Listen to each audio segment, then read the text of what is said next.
जय गुरु जी।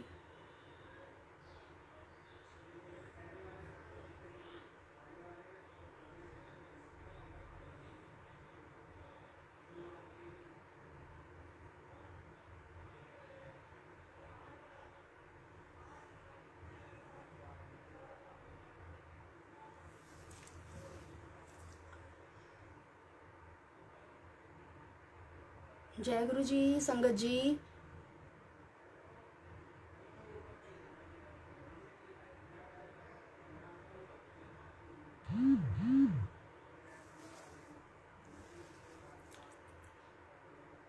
I think कोई network issue लग रहा है, बार बार लाइव हट रहा था, तो उसके लिए सॉरी संगत जी।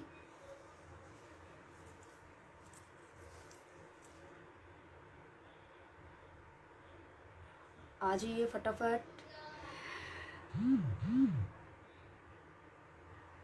शुक्राना गुरु जी, शुक्राना शुक्राना गुरु जी, शुक्राना शुक्राना, अनंतम शुक्राना गुरु जी, अनंतम शुक्राना।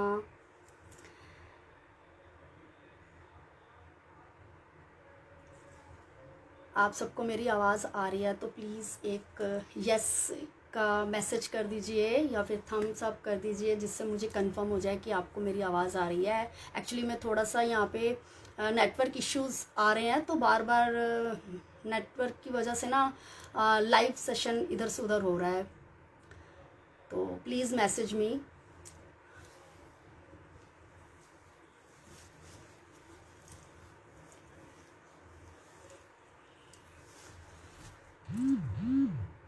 जय गुरु जी। दीपिका आंटी जय गुरु जी, शुक्राना गुरु जी, शुक्राना। आपको मेरी आवाज़ आ रही है दीपिका आंटी?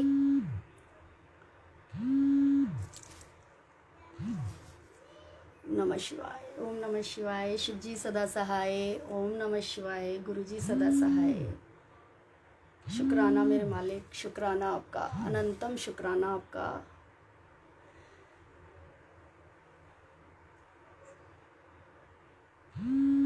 जय जय गुरु जी, शुक्राना गुरु जी, अनंतम शुक्राना गुरु जी। सारी संगत का तहे दिल से बहुत बहुत शुक्राना। और गुरु जी आपका अनंतम शुक्राना है, जो आज फिर आपने मुझे अपनी प्यारी प्यारी संगत के बीच में बिठाया है और सत्संग शेयर करने का इतना प्यारा मौका दिया है। Thank you so much. Thank you Deepika aunty, आवाज़ आ रही है। पहले मैं सॉरी बोलूँगी अगर मैं मैसेज का आंसर साथ साथ ना दे पाऊँ, तो बाद में मैं ज़रूर सत्संग के बाद दूँगी। तो अभी मैं अपना सत्संग शेयर करना चाहती हूँ। जय गुरु जी, जय गुरु जी यशोदा आंटी, जय गुरु जी सबको, जय गुरु जी। संगत जी, हमारे गुरु जी की क्या हम कुछ भी नहीं कह सकते। गुरु जी की महिमा अपरंपार है, उनकी लीला अपरंपार है। गुरु जी आपको अनंतम अनंतम कोटि कोटि शुक्राना, लख लख वार शुक्राना। मेरी हर एक श्वास आपकी है गुरु जी, हर एक श्वास आपने दी है, और हर एक श्वास का आपको मैं शुक्राना करना चाहती हूँ आज, क्योंकि आज मैं जो यहाँ बैठी हूँ वो सिर्फ और सिर्फ आपकी कृपा की वजह से बैठी हूँ। संगत जी, यही मेरा एक सत्संग है आज का, जो मैं आप सबसे शेयर करना चाहती हूँ, और कब से शेयर करना चाहती थी, लेकिन महाराज की मर्जी के बगैर नहीं हो पाया, क्योंकि उन्होंने आज का दिन और टाइमिंग सेट की हुई थी कि आज का दिन उन्होंने सेट किया था। वरना एक महीने से मैं परेशान थी, गुरुजी से अरदास करती थी, गुरुजी प्लीज़ सत्संग शेयर करवाओ, प्लीज़ सत्संग शेयर करवाओ। जो कुछ आपने इन दिनों मुझे दिया है, जो बख्शा है आपने, इस झोली में आपने डाला है, वो आपकी रहमतें, वो आपकी ब्लेसिंग्स मैं आपकी पूरी प्यारी संगत, जितनी भी संगत है, आप सबको शेयर करना चाहती हूँ। गुरुजी आपका वो रहमतों की जो बरसात आपने मुझ पर की है ना, उसका तो मैं कितने जन्म ले लूँ, मैं बखान ही नहीं कर सकती। मैं सत्संग क्या बोलूँ, सत्संग कहाँ से शुरू करूँ मुझे तो आज समझ ही नहीं आ रहा है। मैं इतनी आज खुश हूँ गुरुजी, आज आपने मुझे जो सत्संग की घड़ियाँ बख्शी हैं, उसका अनंतम शुक्राना है गुरुजी। सारी संगत का बहुत बहुत शुक्राना है, आप सब आए हैं। संगत जी, अभी बैसाखी के आसपास मेरी तबीयत ख़राब हो गई थी 13 अप्रैल को। उससे पहले मैं एक दो बार बाहर भी निकली थी। एक सत्संग भी मैंने अटेंड किया था 10 तारीख या 11 अप्रैल का। उसके बाद उससे पहले एक दिन पहले मैं 10 तारीख को बाहर निकली। फिर अपने बेटी के स्कूल गई थी बुक सेट्स के लिए। तो कुछ समझ नहीं आया कि मेरे साथ क्या कब कैसे हुआ, सब गुरुजी जानते थे। तो संगत जी 13 तारीख के बाद से ही मुझे हल्का हल्का मेरी राइट साइड नोज़ में ना दर्द होने लग गया था कि समझ नहीं आ रहा था। मेरी ये राइट साइड की जो नोज़ है इसमें अंदर ऐसे लगता था कुछ मांस का टुकड़ा है या कुछ अजीब सा लगता था जो मुझे समझ नहीं आ रहा था। परेशान हो गई थी मैं। तो ये नहीं सोचा था कि वो सिम्टम्स किस चीज़ के हैं। 3-4 दिन निकल गए इस सिंगल साइड की नोज़ की प्रॉब्लम के साथ। 17 तारीख तक तो चलता रहा, बहुत परेशान रही। डॉक्टर के पास जाने की भी हिम्मत नहीं थी क्योंकि इतना बाहर इतनी कोरोना की वो चल रही है, मतलब हिम्मत नहीं थी कि किसी डॉक्टर के पास या हॉस्पिटल चली जाऊं। वैसे हॉस्पिटल जाने की तो नौबत नहीं थी कि इतनी बड़ी प्रॉब्लम नहीं लग रही थी, बस सांस भी आ रही थी। बस ये लग रहा था कि जैसे नाक में कुछ फंसा फंसा सा है, तो घबराहट सी होती थी। तो समझ नहीं पा रहे थे। 18 तारीख की सुबह जब मैं सुबह सो के उठी, जय गुरु जी, शुक्राना गुरु जी, आई लव यू गुरु जी। तो मेरी दोनों नोज़ से स्मेल जा चुकी थी। मुझे कुछ भी ना समझ में आया। मेरी किचन में एक फ़िनाइल की बॉटल पड़ी रहती है, वो भी नहीं समझ में आया वो रातों रात कैसे गिर गई, पलट गई, बह रही थी। गुरुजी की महिमा है, उन्होंने मुझे सुबह इंडिकेशन देना था कि क्योंकि अगर वो मैं वो चीज़ सामने ना होती मेरी किचन में और शायद मैं ना समझ पाती और चलता रहता है ऐसे ही। तो जब मैं सुबह किचन में गई तो मैंने कहा ये क्या, ये तो सारी फिनाइल गिरी पड़ी है और अपने आप ये कैसे गिर सकती है, खुल के बह रही है। कोई किचन में भी नहीं आया। मैंने बच्चों से, हस्बैंड से, सबसे पूछा, उन्होंने कहा ऐसा कुछ नहीं है। तो और मैं कहूँ कि मतलब मैं सोचूं कि मुझे स्मेल नहीं आ रही है। उस वक्त तक मुझे नहीं पता था कि कुछ ऐसा है, स्मेल नहीं आ रही है, ऐसा क्यों हो गया। तो वो फ़िनाइल की स्मेल को बहुत तेज़ मैंने पास जाके भी स्मेल लेने की कोशिश करी। फिर मैंने बहुत कुछ परफ्यूम की बॉटल्स को स्मेल लेने की कोशिश करी। यहाँ से सब बंद था। सांस जा रही थी, आ रही थी, लेकिन यहाँ से सब बंद था। कोई स्मेल नहीं आ रही थी किसी चीज़ की, ना गंदी, ना अच्छी, ना बुरी, कुछ भी स्मेल नहीं थी। और मुंह कड़वा सा हो रहा था। दोपहर हो चुकी थी। तो मुझे समझ में आ गया था कि मैं कोविड पॉजिटिव हो गई हूँ। तो शुक्राना है महाराज का, वो भी मेरे कर्म थे जो उन्होंने मुझे छोटी सी दिक्कत देके उन्होंने मेरे उन बड़े बड़े कर्मों को 10% में निकाल दिया। तो टेस्ट मेरा चला गया, स्मेल चली गई। तो सारा दिन तो मैंने जैसे तैसे निकाला, अपने आप को रूम में अलग कर दिया, मैंने आइसोलेट कर लिया अपने आप को क्योंकि बच्चे छोटे हैं मेरे। और फिर उसके बाद संगत जी सुबह 4 बजे, 19 तारीख की सुबह 4 बजे मुझे अजीब सी फीलिंग आने लग गई। मुझे पूरी रात नींद नहीं आई घबराहट के मारे। कोविड का नाम सुन के मैं इतनी घबरा गई थी। पूरा दिन तो कैसे तैसे निकल गया, लेकिन जब रात आई तो रात को नींद नहीं आई। सुबह के 4 बजे मेरे पेट में अजीब सा दर्द शुरू हो गया। मैं बार बार वॉशरूम जाऊँ और बहुत प्रॉब्लम हो गई। मतलब घबराहट इतनी ज़्यादा हो गई थी कि हाय मुझे कोरोना हो गया है, हाय मुझे कोरोना हो गया है। ऐसा सोच सोच के मैं मतलब डाउन पे डाउन होने लग गई एकदम से। और सुबह 4 से 6 के बीच का ये टाइम था कि बाथरूम में ही मेरे ऐसे लग रहा था ये नेल्स के अंदर से ही जान निकल रही है। एकदम ढीली मैं पड़ रही हूँ, बिल्कुल ताकत नहीं, बॉडी एकदम कमज़ोर होती जा रही थी। मैं बहुत परेशान हो गई। 19 तारीख भी जैसे तैसे चलिए, मैंने डॉक्टर को फ़ोन पे बात करी, दवाइयाँ जो भी उन्होंने बोली मैंने दवाई खाती रही, लेकिन मुझे कहीं ना कहीं लग नहीं रहा था क्योंकि मैंने टेस्ट अभी नहीं कराया था। और जब मेरे हस्बैंड टेस्ट के लिए जाते थे मुझे लेके, 2 बार तो मैं ऐसे ही वापस आ गई क्योंकि इतनी मारा मारी संगत जी दिल्ली में, इतनी मारा मारी। कईयों की तो कितने कितने दिन रिपोर्ट्स नहीं आ रही और टोकन नहीं मिल रहा, कोई टेस्ट के लिए भी लाइनें लंबी लंबी। और मेरी हालत संगत जी ऐसी थी ना कि मैं लाइन में नहीं खड़ी हो पा रही थी। मैं जाती थी वापस आ जाती थी थोड़ा वेट करके। घबराहट और कमज़ोरी इतनी बॉडी में, और पता नहीं अजीब सा होने लग गया था। फीवर आ रहा था, एकदम से आता था और एकदम से 2 सेकंड में ही ठंडी हो जाती थी, फिर 2 सेकंड में गर्म हो जाती थी। मेरी बॉडी का ये हाल हो रहा था। बिल्कुल ताकत नहीं थी। ऐसे करते करते 20 तारीख भी निकल गई, 21 भी निकल गई। 22 तारीख को किसी तरह मैं मेरे हस्बैंड गए वहाँ, मतलब हॉस्पिटल में बात करके आए और टाइम लेकर आए। उन्होंने मुझे टाइम दिया 12 बजे, 12:30 बजे का। तो 2 बजे के अंदर मैं अपना टेस्ट करा के आ गई और उन्होंने पहले ही बोल दिया था कि आपकी जो रिपोर्ट है वो 3-4 दिन के बाद आएगी। मैंने कहा ठीक है, टेस्ट तो करवाए लेते हैं। तो मैंने सोचा कि चलो, मेरे हस्बैंड ने बोला रैपिड करवा लो। मैंने कहा नहीं, रैपिड नहीं करवानी। तो हम चलो टेस्ट अपना करा के घर आए। लेकिन मुझे इतना कंफर्म था, मेरे 1-2 रिलेटिव्स ने भी बोला कि आपको कोविड पॉजिटिव के ही सिम्टम्स हैं, तो आप बाहर मत निकलना, अपना रूम में आइसोलेट हो जाओ, बच्चों से दूर रहो, अपना सब टेक केयर करो।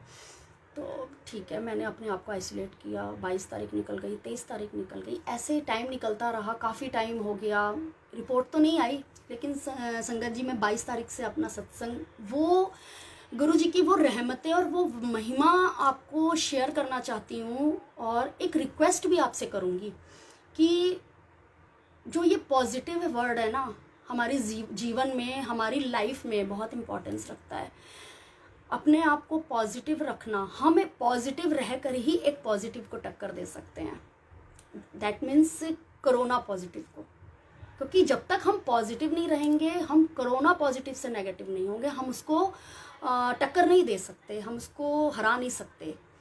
तो ये वो टाइम पीरियड था जिसमें गुरुजी ने मुझे पॉजिटिव रखा और उन्होंने जो मुझे ब्लेसिंग्स दी हैं वो सब मैं आपसे शेयर करूँगी। अभी 22 तारीख को जब मैं टेस्ट करा के आई संगत जी, तो मैं इतनी कमज़ोर, बॉडी से भी कमज़ोर थी और मेरी सोच भी कमज़ोर हो गई थी। घर पहुँचते पहुँचते 2-3 बजे के बाद मेरी वो हालत हो गई थी संगत जी कि मैं बहुत रो रही थी। कोविड के नाम से रो रही थी कि कोविड का नाम, इतना बाहर इतनी न्यूज़ देख रहे हैं, लोगों के बारे में सुन रहे हैं, क्या क्या हो रहा है। महाराज सब पर कृपा करें, बहुत कुछ हो रहा है बाहर। तो मैं ये चीज़ें सोच के इतना घबरा रही थी ना, इतना घबरा रही थी कि मेरे साथ ऐसा हुआ, मैं बचूंगी या मेरे साथ क्या होगा, मुझे कहीं ब्रीदिंग की प्रॉब्लम ना हो जाए, कहीं ऑक्सीजन लेवल ना ऐसा हो जाए। बहुत ज़्यादा प्रॉब्लम हो रही थी। फिर जब ज़्यादा ये सब सोचने लग गई तो मैं बहुत रोई। मैं जिस रूम में आइसोलेट हुई करा था अपने आप को मैंने, उस रूम में गुरुजी का एक स्वरूप है। गुरुजी का दीवार वॉल पे गुरुजी बैठे हैं।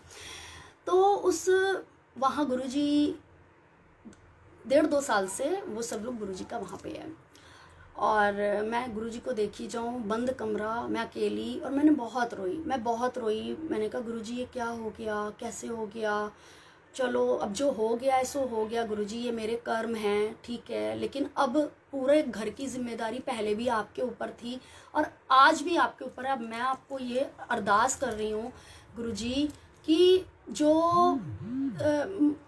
अब आपने जो मुझे दिया है वो तो मैं प्रसाद समझ के अपना काट लूँगी, लेकिन जो बाहर है, इस दरवाजे के बाहर मेरे बच्चे, पति, वो सब अब आपकी जिम्मेदारी हैं और वो मेरे नहीं है, वो सब आपके बच्चे हैं। मैं भी आपकी हूँ, सारी दुनिया, सारी संगत आपके बच्चे हैं, सब पर कृपा करना।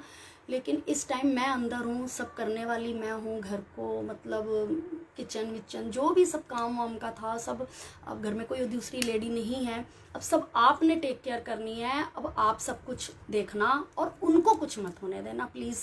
मुझे तो जो आपने दिया वो प्रसाद समझ के शुक्राना है आपका। मेरे बहुत बड़े बुरे कर्म होंगे जो आपने मुझे ये जो कटवा रहे हो। आप ही कहते हैं ना कि गुरुजी कि 10% मैं अपने भक्त का अपने ऊपर लेता हूँ, 90% मैं अपने ऊपर लेता हूँ और 10% उसको अपने कर्मों के हिसाब से काटना ही पड़ता है।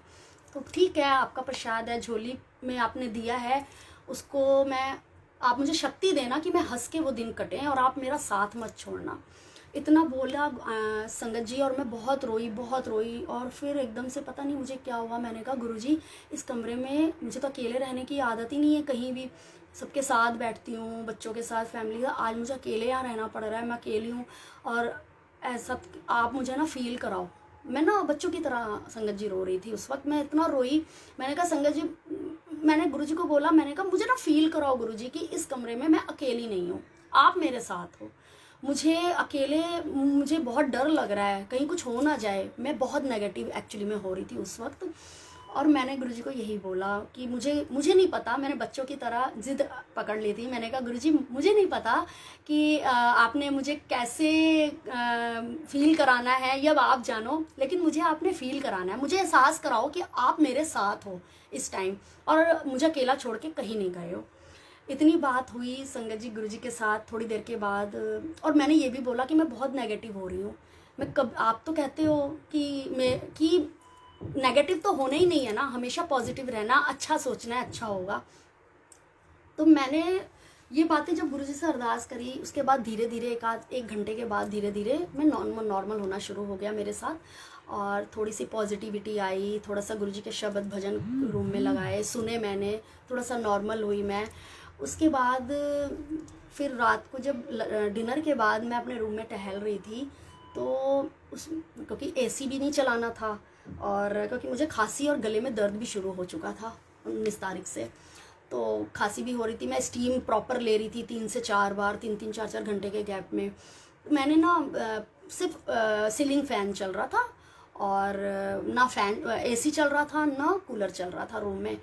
मैं अपने रूम में ऐसे टहल रही थी डिनर के टाइम, रात का 10:30 से 11 बजे का टाइम होगा। तो एकदम से ना मैं गुरुजी को जब देखा, अचानक मेरा ध्यान वॉक करते करते गया, तो गुरुजी का स्वरूप ऐसे ना हिल के ऐसे हिला, ऐसे 2-3 बार मूव किया।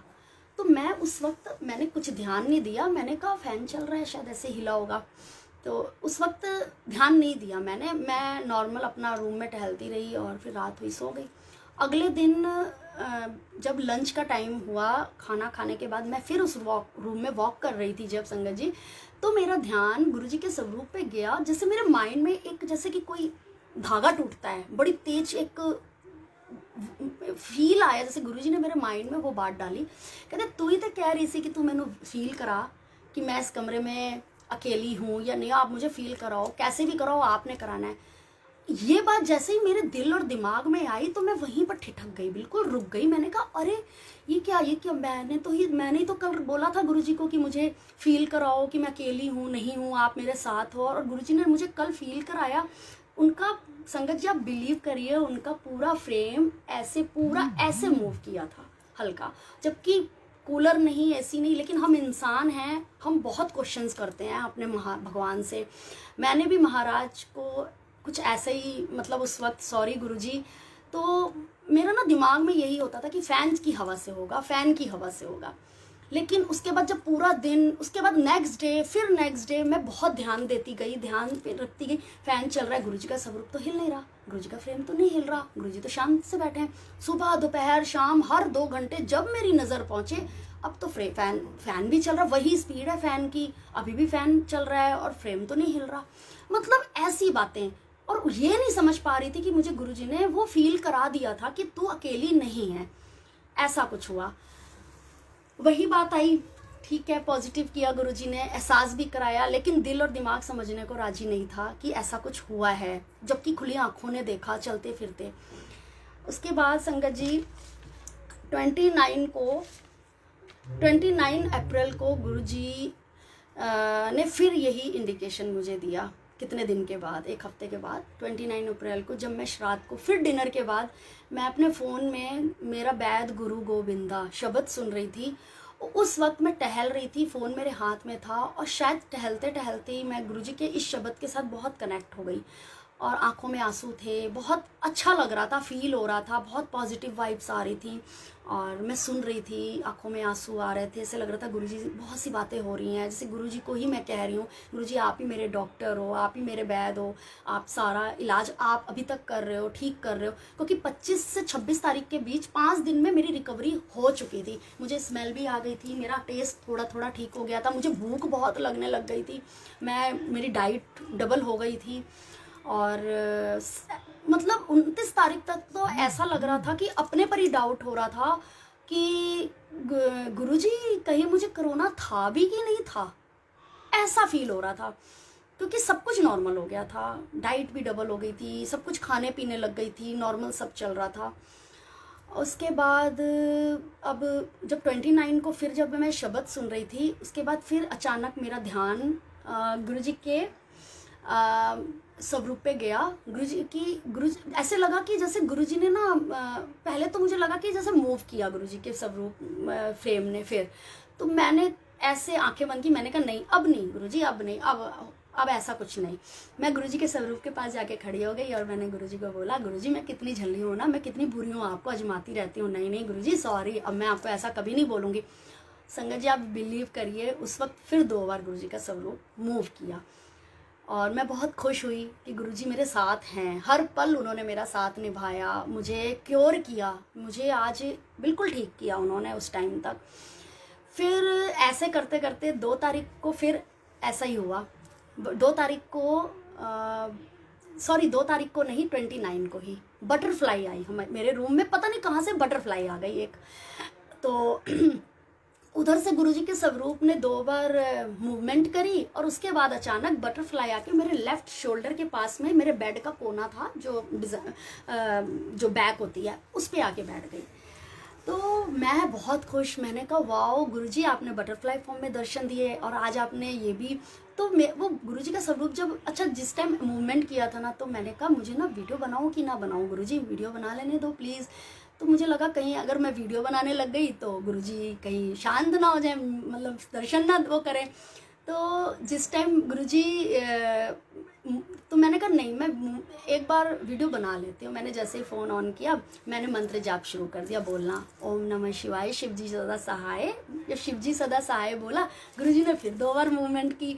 उसके बाद जब ओम नमः शिवाय गुरुजी सदा सहाय, फिर गुरुजी ने 1 बार मूवमेंट करी, फिर उसके बाद नहीं, फिर गुरुजी शांत हो गए। मैंने शुक्राना किया गुरुजी को, मैंने कहा थैंक यू गुरुजी आपने बटरफ्लाई भी के फॉर्म में आप रूम में आए, क्योंकि वो 29 के बाद वो 12वां दिन था। 2 तारीख को मेरा 14 डेज कंप्लीट होने थे और 14 डेज के पहले ही गुरुजी ने मतलब मुझे ठीक भी करा।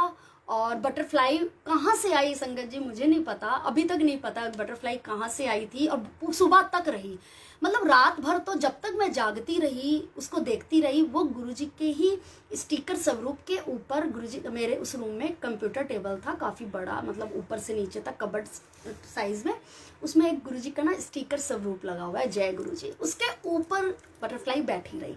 जितनी देर मैं रात को चाहे 2 बजे तक शायद जगी थी उस दिन, वो मैंने उसको देखा। लेकिन सुबह सब दरवाजे खिड़कियां बंद थी, पता नहीं संगत जी वो कहाँ से आई थी और कहाँ चली गई कुछ नहीं पता। और हाँ वो जब बटरफ्लाई आई, जब मैं रूम में वॉक कर रही थी, मैं उसकी वीडियो बनाने की कोशिश कर रही थी, बटरफ्लाई की भी वीडियो बनाने की कोशिश करी, फोटोज़ मैंने खींचे, बटरफ्लाई की मैंने वीडियो भी बनाई। तो वो मेरे सर के ऊपर से बिल्कुल मुझे छूती हुई इतने से में एकदम से 2 बार गई, 2 या 3 बार मेरे ऊपर से वो निकली।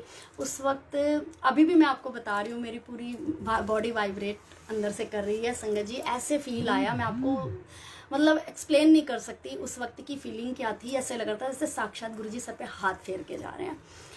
तो बहुत बहुत शुक्राना है गुरुजी, बहुत बहुत शुक्राना है आपका, अनंतम शुक्राना है।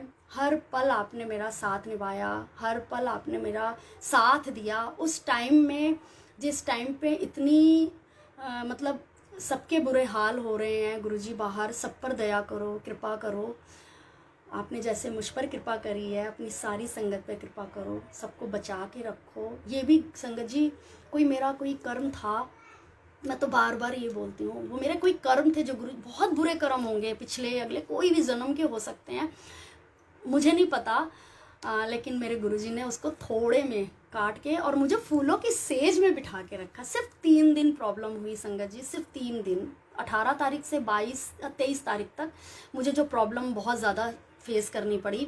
उसके बाद तो और 2 तारीख तक मैं बिल्कुल नॉर्मल हो गई थी, मुझे पता ही नहीं चला कैसे ये दिन कट गए।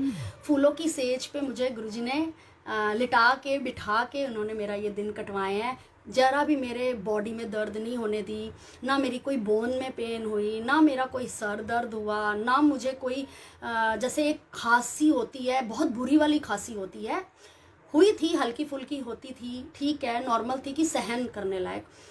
तो वो शरीर है वो तो काटेगा ही अपने कर्म।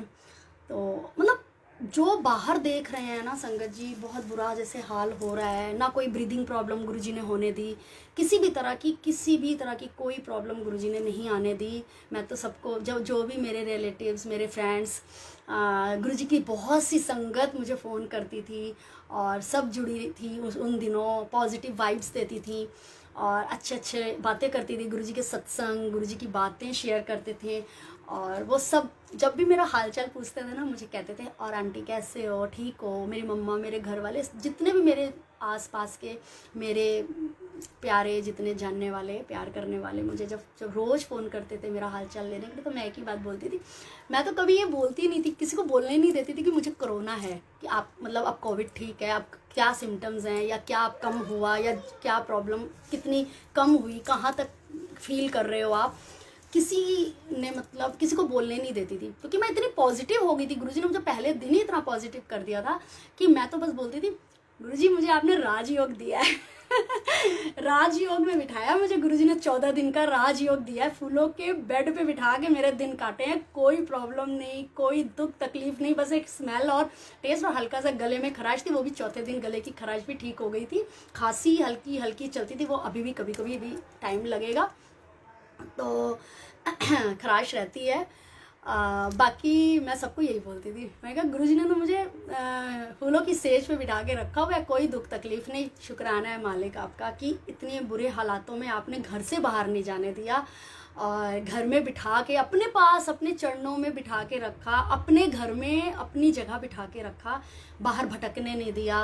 बाहर जैसे दुनिया में बहुत कुछ हो रहा है, गुरुजी आपने सबसे बचा के रखा, मुझे अपने पास बिठा के रखा, अपनों के बीच रखा।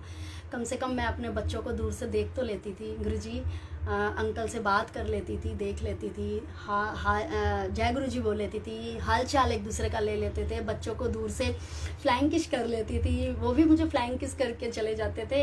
अगर मैं बाहर होती तो मैं तो देखने से, मिलने से, उनकी आवाज़ सुनने को भी तरस जाती।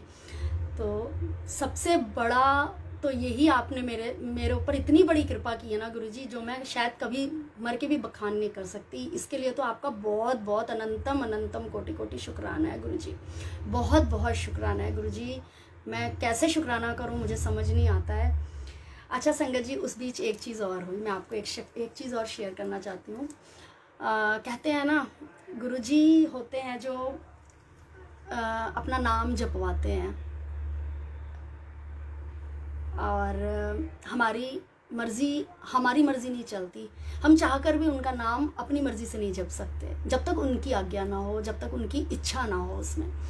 तो यही हुआ मेरे साथ। एक्चुअली मैं 24 तारीख से ना, मेरे पास मुझे डेट्स भी याद हैं, अंदर बैठे मुझे, मैंने सब कुछ माइंड में मेरे नोट होता चला गया। ये भी शायद गुरुजी की कृपा थी, जो मुझे सब कुछ रिमाइंडर कॉल गुरुजी देते रहे।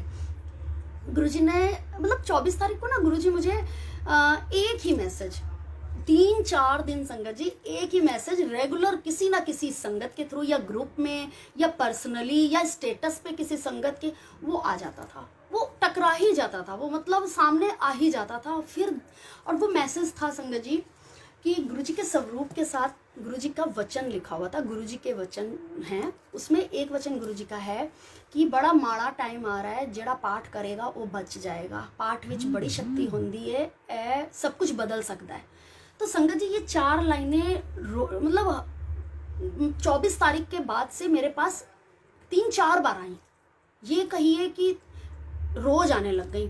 तो मुझे जैसे एक अंदर से आवाज़ सी आने लग गई कि ये गुरुजी लगता है चाहते हैं कि मैं पाठ करूं, मुझसे पाठ कराना चाहते हैं। अच्छा, मैंने उस दिन इस बीच 3 दिन हो गए थे, तो मैंने ना अवॉइड क्या किया, मैंने शायद ध्यान नहीं दिया या क्या था, मुझे नहीं पता, मुझे समझ नहीं आई ये बात। लेकिन एक रात मैं सोई और 2 बजे के करीब लाइट गई घर की। हालांकि बिल्कुल लाइट नहीं जाती, साल में 5 या 6 बार लाइट जाती होगी हमारे इधर, लेकिन उस दिन रात को लाइट चली गई। क्यों गई ये गुरुजी जाने, और मुझे बताया भी, गुरुजी ने भी एहसास दिलाया कि क्यों उस दिन लाइट गई। रात को 2 बजे लाइट गई और 2:30 बजे मेरे अंकल ने बताया था कि 2 बजे की लाइट गई हुई है, और 2:30 बजे मेरी नींद घबराहट से खुली। मैंने देखा कि मेरे बच्चों की और मेरे अंकल की ना दूसरे रूम से आवाज़ आ रही थी, वो जाग रहे थे। मैंने उनको आवाज़ दी तो वो आए, तो मैंने कहा लाइट कब से गई हुई है, कहते हैं 2 बजे की गई है। मैंने कहा अच्छा, अभी तो 2:45 होने वाले हैं।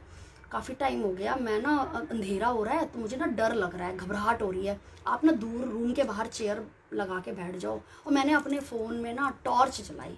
एक्चुअली मैं फ़ोन में मैंने लॉक नहीं खोला, डायरेक्ट अपने फ़ोन के ऊपर की स्लाइड करके मैंने उसमें से सेटिंग में ऑप्शन में से मैंने टॉर्च का ऑप्शन ऑन किया और टॉर्च चला के फ़ोन को उल्टा करके अपने रूम में रख दिया। उसकी लाइट छत पे पड़ रही थी, तो मैंने रूम में लाइट हुई। उसके बाद जब लाइट थोड़ी देर के बाद लाइट आई तो मैंने जैसे अपना फ़ोन को सीधा किया लाइट टॉर्च बंद करने के लिए, उसमें सुखमनी साहब का पाठ अपने आप ऑन हो गया था। मेरा दिमाग उस वक्त समझ नहीं आ रहा था क्योंकि मैंने फ़ोन का लॉक नहीं खोला, कुछ मैंने सेटिंग को नहीं छेड़ा, कोई मैसेज नहीं देखा, व्हाट्सअप नहीं खोला, ना मैंने कोई अमृतवेला ट्रस्ट के मेंबर हूँ मैं, उसमें ऐड हूँ, वो भी नहीं ऑन किया, कुछ भी ऐसा नहीं, ना मैंने कोई नोटिफिकेशन की लिस्ट को छेड़ा, कुछ भी नहीं संगत जी। सिर्फ और सिर्फ मैंने लॉक तक नहीं खोला था, मैंने सिर्फ ऊपर की स्लाइड ऑन करके टॉर्च ऑन की थी और फ़ोन को उल्टा करके रख दिया था। जब मैंने वो सीधा करके टॉर्च बंद करने देखी तो उसमें सुखमणी साहब का पाठ, सुखमणी साहब जी का पाठ अपने आप रिंकू वीर जी की माता जी वो पढ़ रहे, और फ़ोन में साइलेंट करके सोती हूँ, और उसमें वो बोल रहे थे, बिल्कुल लाइट आवाज़ थी कि पता नहीं, बिल्कुल आवाज़ थी ही नहीं, लेकिन वो सुखमणी साहब जी का पाठ उसमें स्टार्ट था, उसमें 7वीं या 8वीं अष्टपदी का पाठ चल रहा था। फिर मेरा माइंड में आया वो बातें 3 दिन पहले की, कि मुझे गुरुजी ने क्यों इंडिकेट कर रहे हैं, कि क्यों वो बार बार कह रहे हैं सुखमणी साहब के, ये सुखमणी साहब का पाठ शुरू करवाना चाहते थे।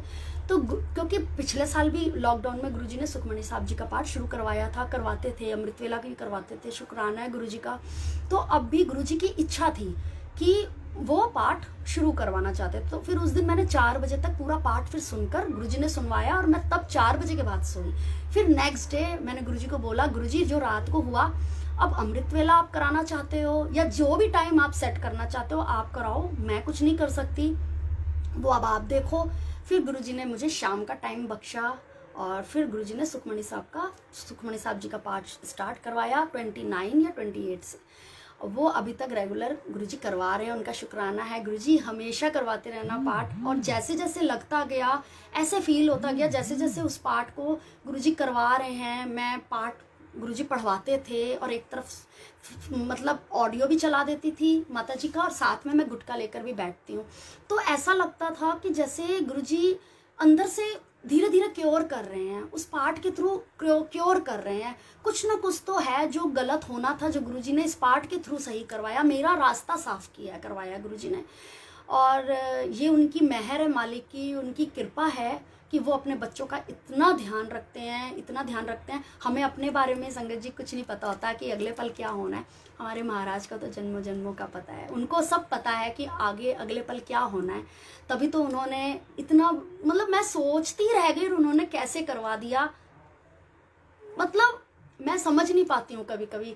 गुरुजी कहते हैं ना, गुरुजी बातें करते हैं गुरुजी हर बात का जवाब देते हैं, तो गुरुजी बातें करते हैं, उन्होंने हर बात का जवाब दिया, ऐसे उन्होंने मेरा पाठ शुरू करवाया। और महाराज जाने, गुरुजी कहते हैं ना दिमाग नहीं लगाना बिल्कुल भी, इत्थे तुहाडे दिमाग का कोई काम नहीं, तो दिमाग बिल्कुल नहीं लगाना है मैंने कि गुरुजी ने क्यों करवाया या क्या, मैंने कुछ नहीं सोचना, ना मैं कुछ सोचती हूँ। और गुरुजी मेहर करना, और सॉरी अगर मैंने कुछ गलत बोला हो, क्योंकि मैं बिल्कुल सोचना नहीं चाहती, क्योंकि जो गुरुजी कर रहे हैं बिल्कुल ठीक कर रहे हैं, उनकी जो प्लानिंग है वो बिल्कुल ठीक होती है अपने टाइम पर, वो सब कुछ अपने टाइम पे करते हैं, और जो वो करते हैं वो कोई नहीं कर सकता। हमारा दिमाग तो बहुत पीछे है, हमारी सोच जहाँ पे ख़त्म होती है गुरुजी की सोच, और उनका काम वहाँ से शुरू होता है। तो बेहतर यही है गुरुजी को अपनी प्लानिंग के हिसाब से, अपने टाइम के हिसाब से उनको करने दें, अपना दिमाग हम ना चलाएं, यही बेटर है। और बस संगत जी एक रिक्वेस्ट आपसे करना चाहूँगी, मेरे दिल में आई है अभी एक बात, कि आपके आसपास आपके फ्रेंड सर्कल या दोस्त या जो भी रिश्तेदार, कोई भी अगर कोविड की प्रॉब्लम से, पहली बात तो गुरुजी सबको ठीक ठाक रखें, कुछ ऐसा ना हो। इन केस अगर आप सुनते हैं तो मेरा जो पर्सनल एक्सपीरियंस इस टाइम पे रहा है वो ये रहा है कि इस टाइम पे सबसे ज़्यादा पॉजिटिविटी फैलाएं, आप अपनों के बीच पॉजिटिव रहें, अच्छी बातें, और उनको पाठ करने के लिए, कोई भी पाठ आप जिस भी ईस्ट को मानते हैं, आप उनका पाठ करें, उनको पाठ की तरफ रुझान उनका करवाएं, उनको समझाएं और पॉजिटिव बातें करें, पॉजिटिव बातें समझाएं, पॉजिटिव स्टोरीज सुनाएं भगवान की, जैसे कुछ ऐसा तो अच्छा रहेगा, क्योंकि पॉजिटिव इंसान ही पॉजिटिव कोरोना पॉजिटिव को ख़त्म कर सकता है। और गुरुजी ने जैसे मेरे साथ किया, गुरुजी ने मुझे सबसे पहले 22 को पॉजिटिव ही किया था, और दूसरा भी कोरोना पॉजिटिव भी किया, और इटर्नली भी मुझे उन्होंने पॉजिटिव करा था, जिससे उन्होंने मुझे लड़ने की शक्ति दी। लड़े तो गुरुजी थे, मैं नहीं लड़ी गुरुजी लड़े थे, और गुरुजी ने ही लड़वाया था, सब कुछ उन्होंने करा था। मैं तो बस बेड पे ऐश कर रही थी राजयोग भोग रही थी उस टाइम। गुरुजी थैंक यू गुरुजी, आई लव यू गुरुजी, शुक्राना आपका, अनंतम शुक्राना है गुरुजी।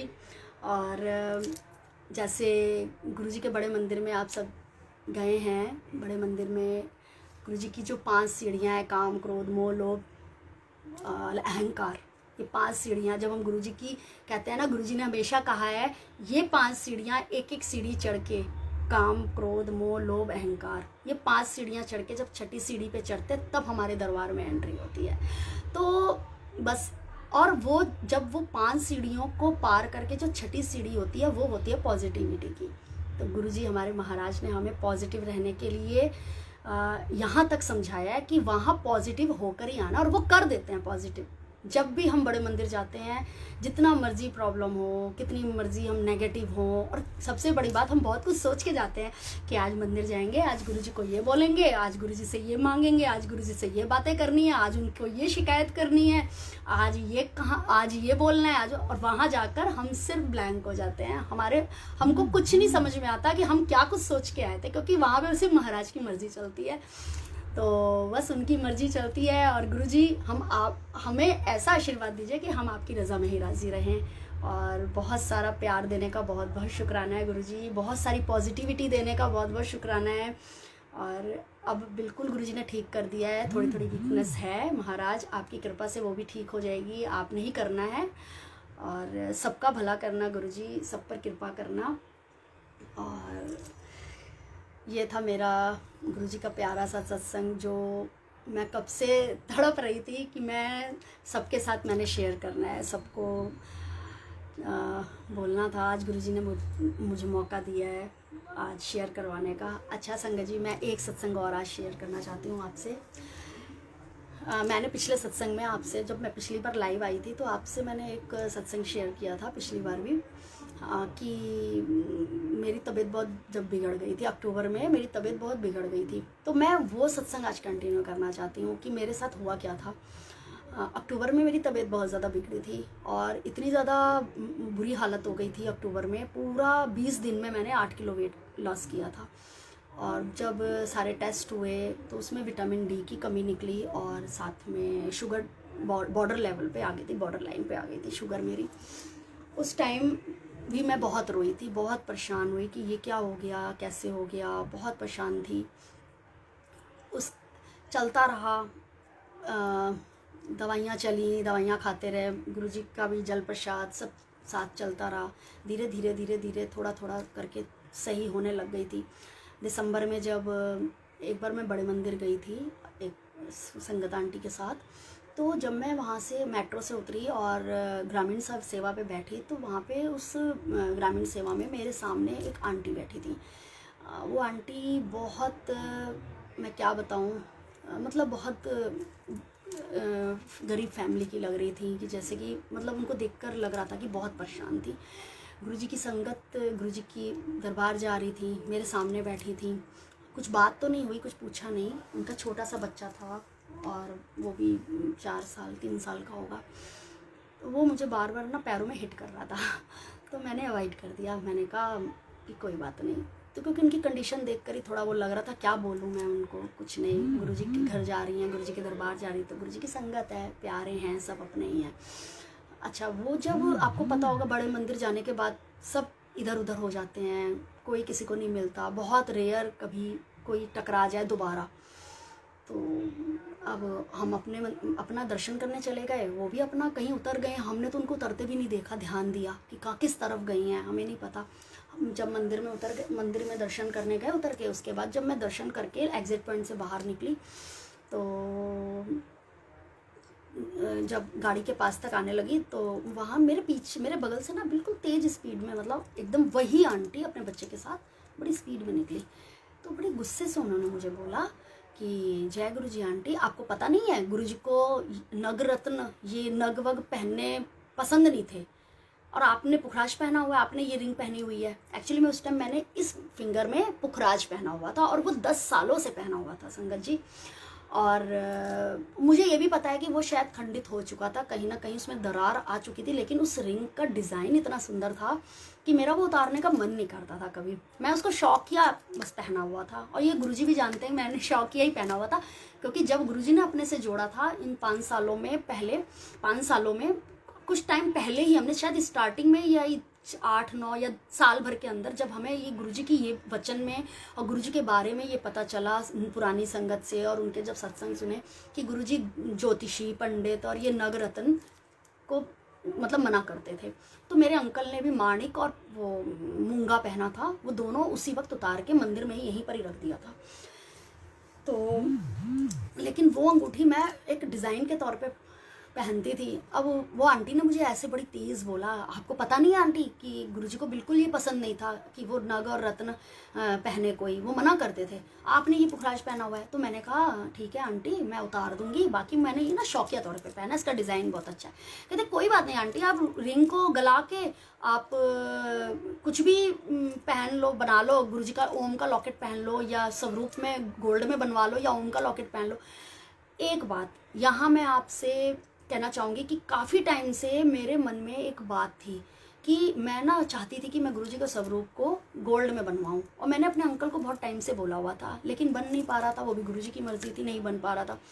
अब दूसरी चीज़ का मुझे यहाँ पे जवाब मिला संगत जी की, सोनाली आंटी बिल्कुल आपकी आप पूछिए मुझसे बात, मैं आपको ज़रूर दूंगी आंसर, सत्संग के बाद पर आपको बताती हूँ मैं, सॉरी अभी के लिए। तो मैंने उनको बोला कि अब दूसरी बात ये मुझे एक जवाब मिला, क्योंकि जब गुरुजी चोले में दरबार में मंदिर में अपने बैठते थे तो उन्होंने काफ़ी संगत को बोलते थे कि आप इतने ग्राम का ओम ले आओ, आप इतने का ओम संगत को मंगवाते थे और ब्लेस करके वहीं पर ही बैठ के पहना देते थे, पीले धागे में या किसी भी कलर में या सोने की चेन में, जिसमें गुरुजी की आज्ञा होती थी संगत वहाँ पहनती थी। इस बात का मुझे दूसरा आंसर गुरुजी ने दिया कि बड़े मंदिर में उस स्थान पे ही गुरुजी ने खुद कहलवाया कि तुम गोल्ड का ओम पहनो, जैसे वो संगत को पहले कहते थे और संगत लेके आती थी। तो मुझे इस बात का गुरुजी ने आंसर दिया। अब घर आने के बाद मेरी बुद्धि इतनी ख़राब थी, इंसान तो इंसान है, हम बहुत मूर्ख हैं, बुरे हैं, समझ नहीं पाते, महाराज के इशारे भी नहीं समझ सकते। उन्होंने साक्षात आके बोला कि ये अंगूठी उतार दो, और मैंने नहीं उतारी, घर आके भी नहीं उतारी संगत जी। वो मेरे मन में ये था कि मैंने अब ओम पहनना है, और शिवरात्रि आ रही है। अब शिवरात्रि 11 मार्च को, शायद 11 मार्च या 12 मार्च की शिवरात्रि थी, तो मैंने शिवरात्रि पर गोल्ड का ओम इसी अंगूठी का उतार दूंगी और ओम पहन लूँगी। मैंने कहा चलो 2 महीने और पहन लेती हूँ। ये हम अपना दिमाग चलाते हैं संगत जी, जो बहुत गलत है, जो नहीं करना चाहिए। तो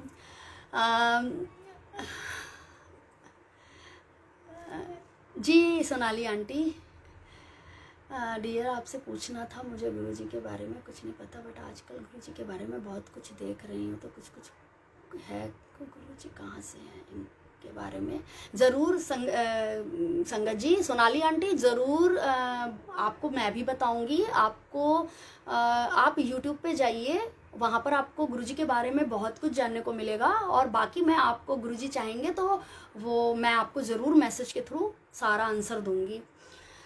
तो मैंने ना ऐसे पुखराज नहीं उतारा संगत जी। उसके बाद फिर 2 महीने ऐसे निकल गए। उस 2 महीने के बीच में धीरे धीरे मेरी तबीयत बिगड़ रही थी और मैं कुछ समझ नहीं पा रही थी।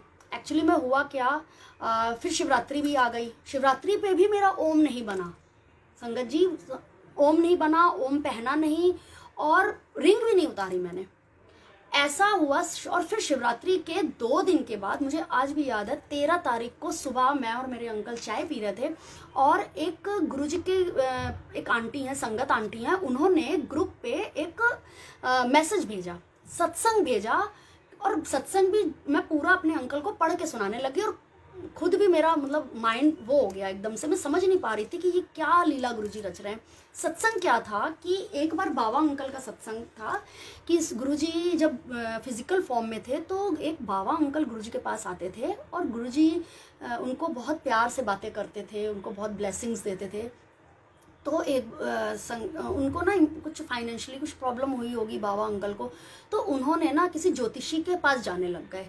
तो वो फिर ज्योतिषी के पास गए और उन्होंने गुरुजी को कुछ नहीं बताया कि मैं जाता हूँ या कुछ है, लेकिन गुरुजी तो जान उनको तो सब पता होता था कब कहाँ क्या हो रहा है। फिर धीरे धीरे जब फिर नेक्स्ट डे या कुछ दिन बाद बाबा अंकल जब गुरुजी के पास आए तो गुरुजी ने उनको देखकर उनसे कोई बात नहीं करी ना, उन्होंने उनके पैर छुए तो गुरुजी ने उनको शायद आशीर्वाद भी नहीं दिया और मुंह घुमा लिया और उनसे कोई बात नहीं की।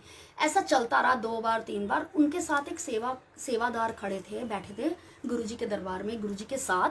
तो वो गुरुजी के से पूछने लग गए सेवादार अंकल कि गुरुजी आप तो बाबा अंकल से बहुत बात करते थे, आज अब वो आपको मत्था टेका है, आपने उनको ब्लेसिंग नहीं दी, आपने उनसे कोई बात नहीं करी, ऐसा क्या हो गया उनसे?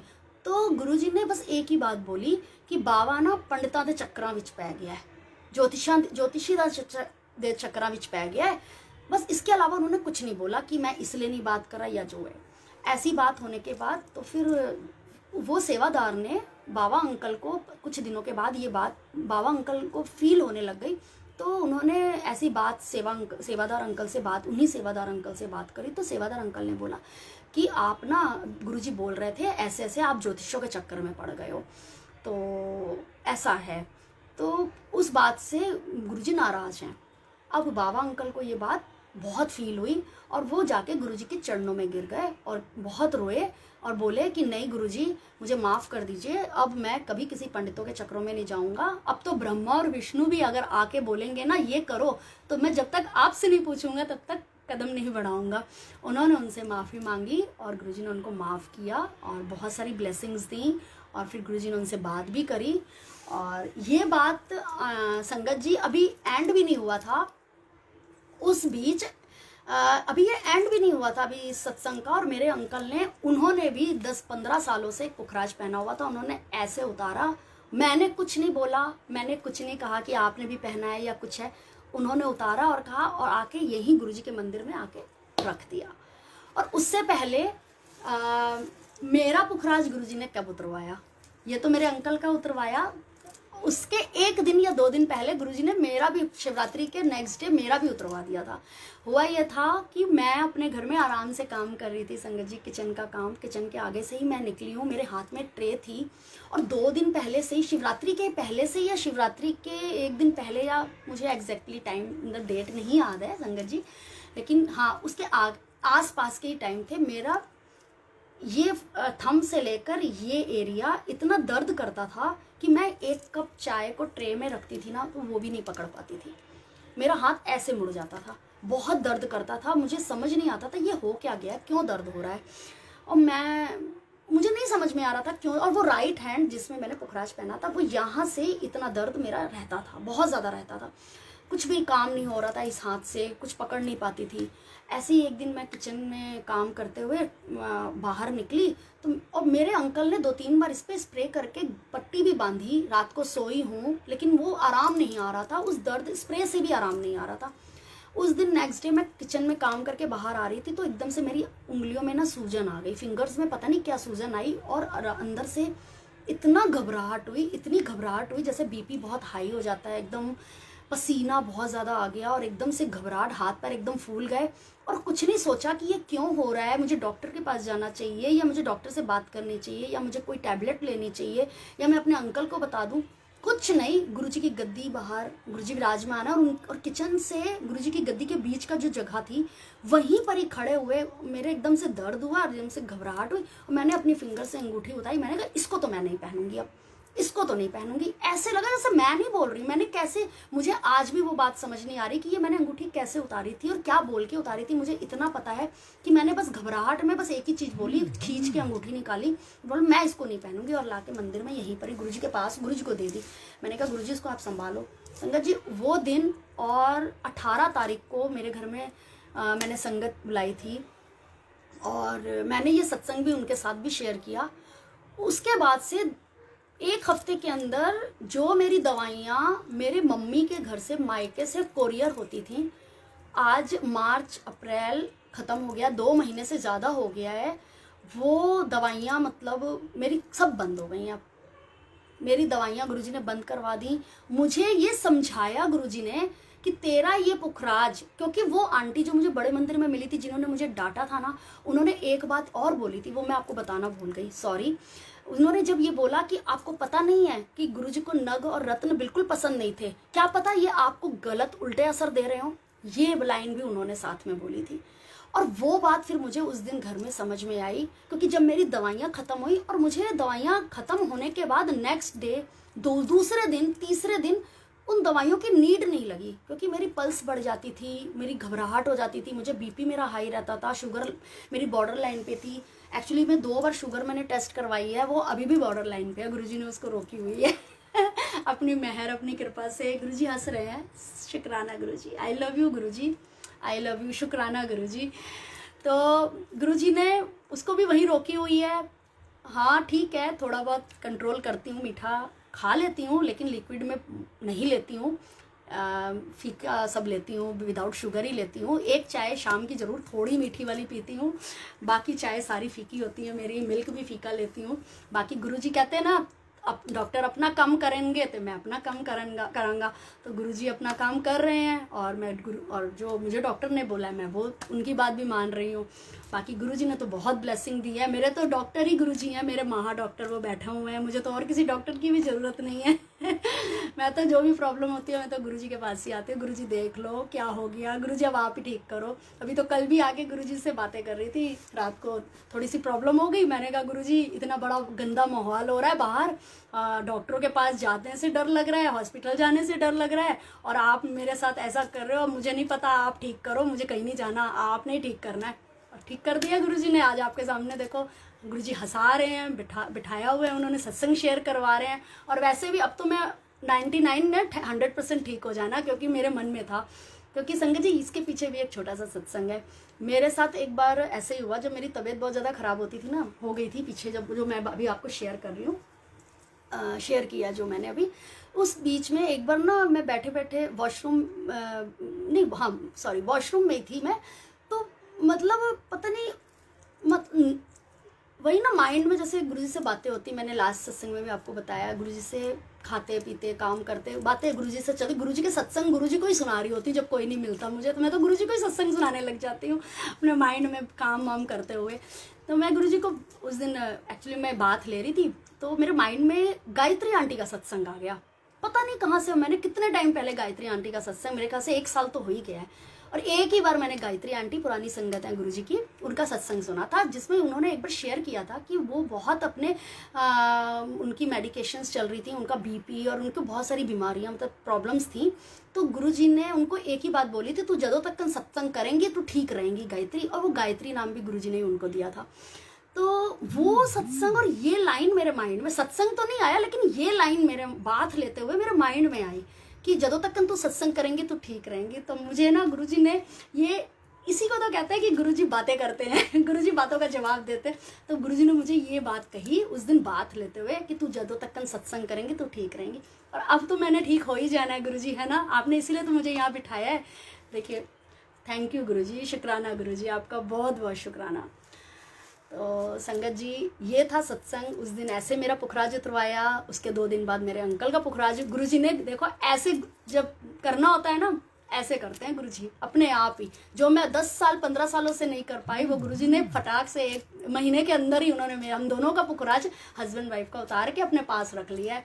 अब गुरुजी ने ओम कब देंगे, अब वो भी उनकी मर्जी है। जब जिस दिन उन्होंने मेरा टाइम सेट किया हुआ है ओम पहनाने का, उस दिन वो ओम बनेगा, फिर मैं वो सत्संग आपके साथ ज़रूर शेयर करूँगी। बाकी बहुत बहुत शुक्राना है संगत जी, आपका भी सबका शुक्राना। गुरु जी आपका तो अनंतम अनंतम कोटि कोटि शुक्राना। गुरु जी सबको ब्लेस करना। बाहर बहुत बुरी आंधी चल रही है कोरोना की, बस अब आप इसको थाम दो।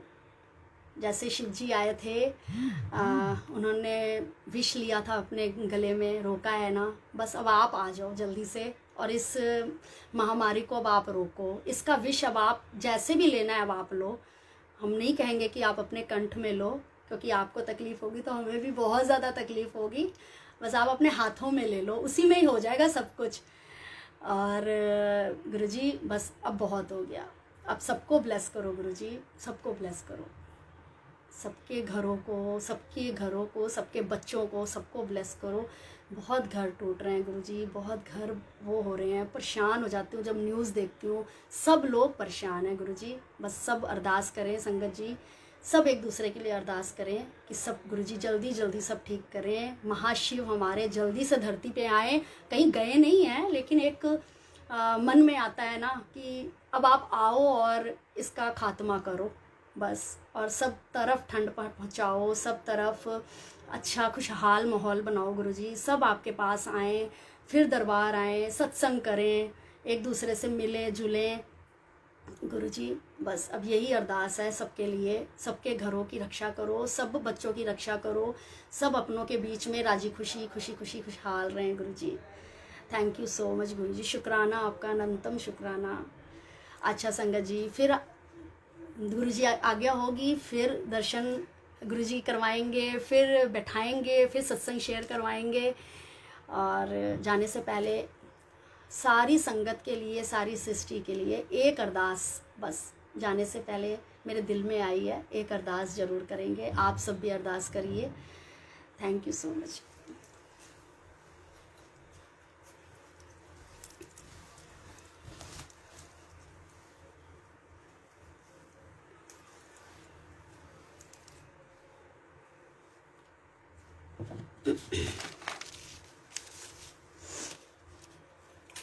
जय गुरु जी।